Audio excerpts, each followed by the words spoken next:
masaya po ako na dyan na muli po ako nakapagatan sa gawain po ng ating mahal na Panginoon. Nagpapasalamat po ako sa ating mahal na Panginoon na dyan na sa isang taon na paggabay niya sa akin.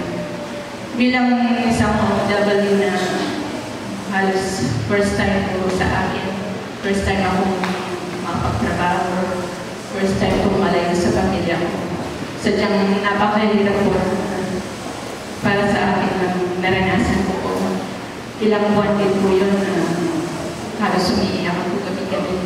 Pero ang Diyos po hindi pa nagpabayaan sa akin sa lahat ng paghihirap ko, sa lahat ng pangangailangan ko ng alam ko na wala akong kasama. Pero ang Diyos, sa lahat ng pagtawag ko po sa Kanya, hindi niya po ako binibiko. Sa oras na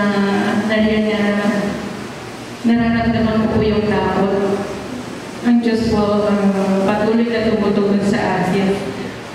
Palagi lang po akong dumadalala sa Kanya. Nandiyan na hindi niya po ako binibiko. At sa lahat ng pagkakataon, alam ko ang Diyos. Siya po naging sandigan ko sa lahat ng oras. At sa mga oras na nagpapasalamat ako na iningatan niya po ako at muli niya po akong pinalik sa aking pamilya at sa gawain ko ng mga